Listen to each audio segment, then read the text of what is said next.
On the north shore of Long Island, Mount Sinai it would be. An aged couple they lived there, Bill and his Patsy.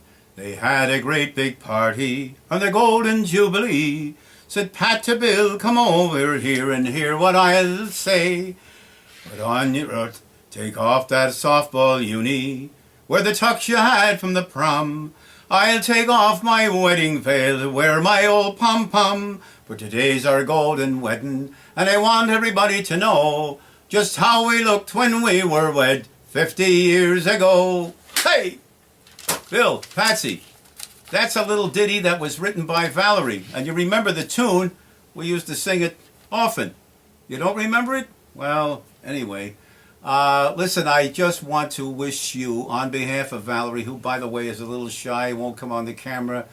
I'm not so shy, so you have me. But we're sorry we can't be there this evening. But we want to wish you both a very, very sincere happy anniversary and congratulations on 50 years. Hard to believe. Young Jack Hickey, our grandson, has got a first communion tomorrow morning, and that's why we are not able to be with you there this evening. I sure wish we could, but, well, I think you'll understand how we made the choice. But we feel very happy for you.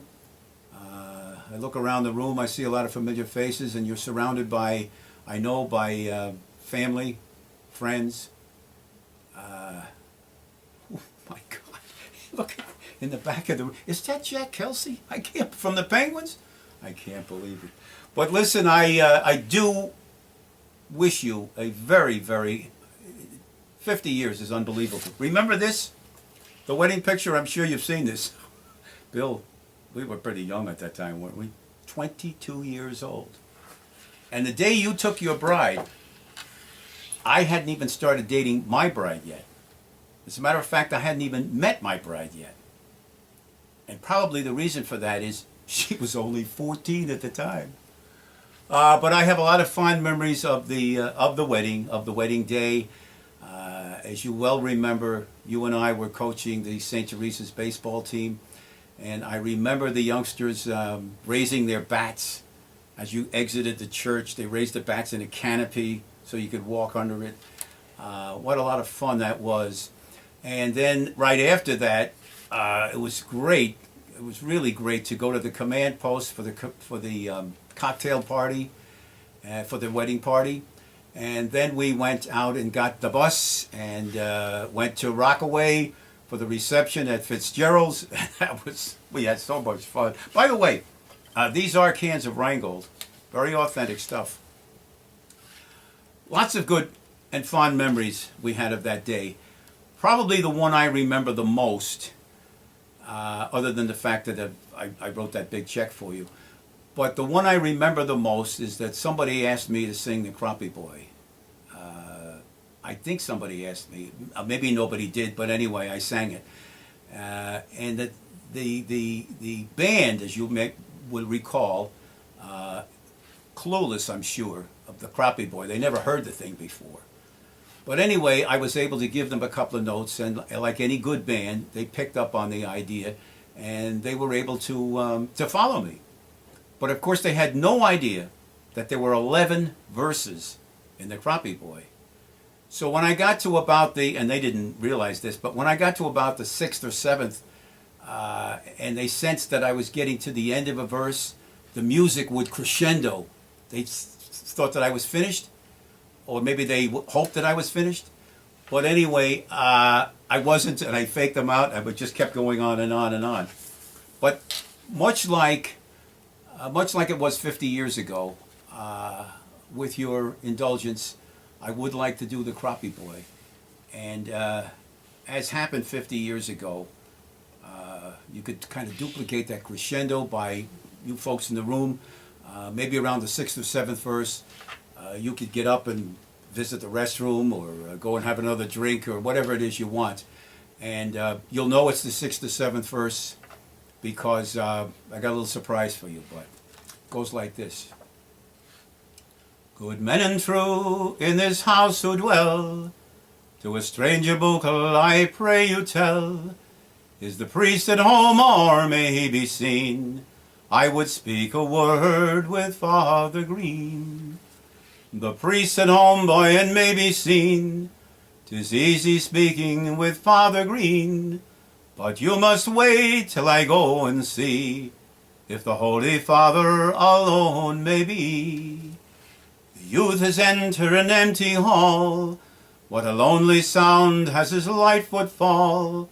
In a gloomy chamber, chill and bare, sits a vested priest in a lonely chair. The youth is knelt to tell his sins. In Omni Dei the youth begins.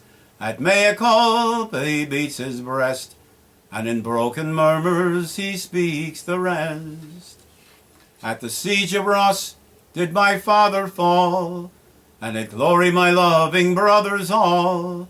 I alone am left of my name and race. I will go to Wexford and take their place.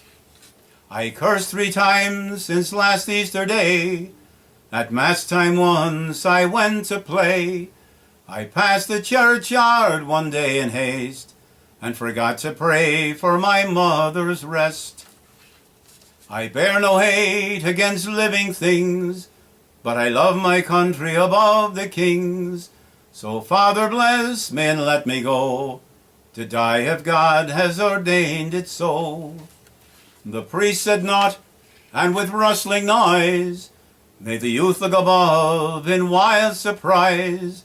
The robes were off, and in scarlet there stood a yeoman captain with fiery glare.